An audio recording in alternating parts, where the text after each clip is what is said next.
Hello, praise the Lord.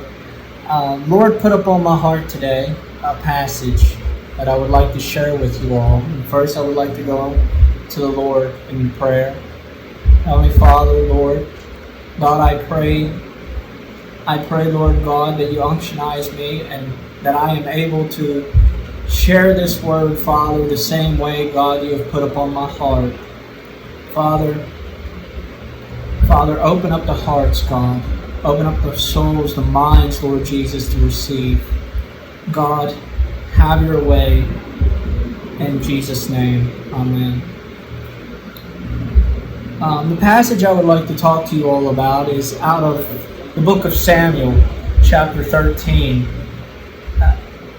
It's an interesting story, passage about the first king of Israel, Saul, and how he was faced with a dilemma, a choice.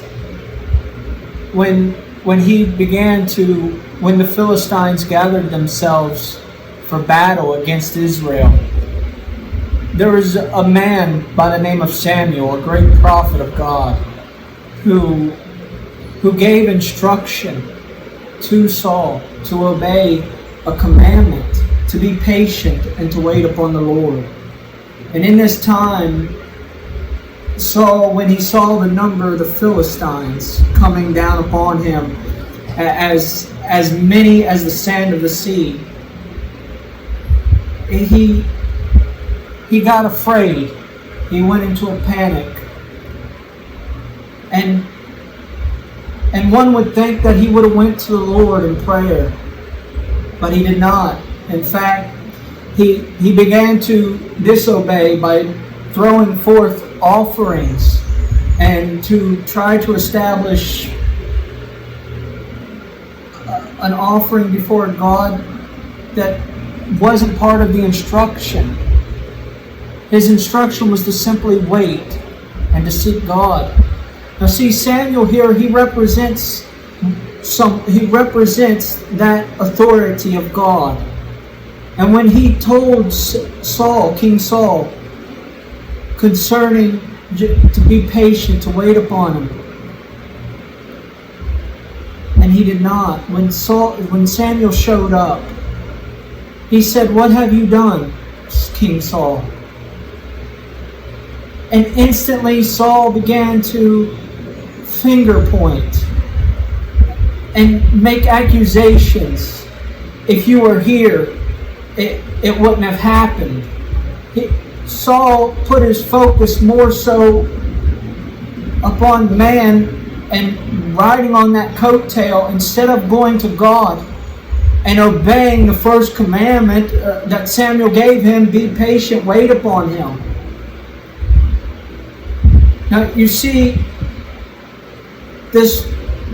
from this moment on, God began to move in a different direction, to find someone after his own heart, a man who would be obedient to the commandments and to the instructions of God. This man was David, King David. And you see, the same story happened with King David. When David was anointed of being king of Israel by Samuel, the Philistines got wind of it. They found out. And they gathered themselves again to war, to battle against David and the Israeli army. And when this happened, a beautiful thing transpired out of the heart of David that we see in the passages in 1 Chronicles chapter 14.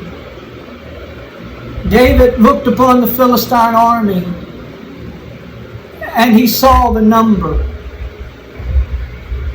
But it didn't really bring him to a disarray, so to speak. He went down onto his knees. This is a mighty man of God. Went down onto his knees and started praying for instruction. And he cried out to the Father. He said to the Lord his prayer, Father, will thou deliver the enemy into my hand this day? And the Lord told David, go, I will deliver them into thy hands this day. That was a beautiful thing, and the battle went on. And there was a mighty victory indeed for David and the Israeli army. Well, you see, not too long after that, the same Philistine army was back. Now I want you to look at the Philistine army as a spiritual warfare going on. As things coming against you in your homes, battles with things that just doesn't seem to go right. And we got this Philistine army, right? When you give it to God, you've got a victory, but then it wants to come back and hit you all over again. Here's something very important. When the Philistine army came again against David, he didn't walk upright in the sense of arrogance and pride, saying within his heart, oh, God has delivered them into my hand before, so surely he will do it again. No, he got back down on his knees and he began to cry out to God the Father again for instruction. And this is very important, because he didn't walk in his arrogance and his pride. And when he went down to his knees and cried out to God, he found something very important. Get this in you, please. The instruction changed. God didn't tell David to go back, go and I'll deliver them. No, the instruction changed this time. He told David to take the army and go stand and hide behind the mulberry trees until you hear the sound of the wind of the mulberry trees and the leaves rattling. That will be your signal, David. That will be your signal to come out. And as I see this unfold, I see the servant of God, King David, standing there behind the mulberry trees with the Israeli army prepared, and they're waiting upon a signal from God the Most High as they overlook the Philistines coming at them again. And I see David looking up and hearing the chariot of God fly past all the Israeli army to show up on the battlefield for the victory. For he had called upon God in prayer. Folks, communion is key. Your prayer life is important.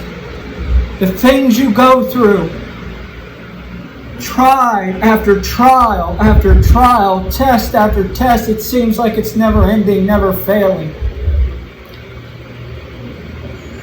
But are we going arrogantly and prideful like Saul, leaning upon our own arm of our flesh and doing the finger pointing like Saul, just finger pointing at Samuel, at the representation of God?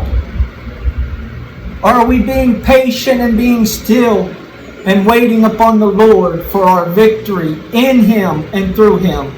Not leaning upon our own arm of flesh, not looking at the circumstance in front of us and becoming fearful, because the Lord has not given us a spirit of fear, but of sound mind when we call upon the Lord. This Saul here is an example.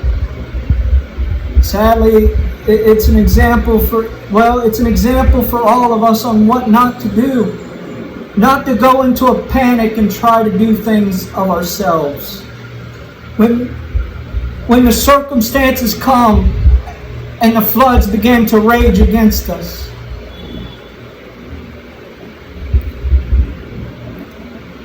Be still. Call upon God. Go back down to your prayer closet. Go to your knees. Call upon God and wait upon Him.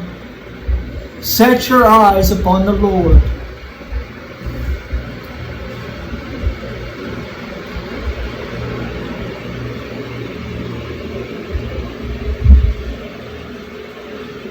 Don't take matters into your own hands,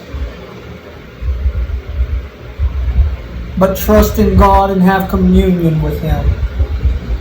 Prayer is key. Prayer is key. Heavenly Father, I thank you, Father, for your word.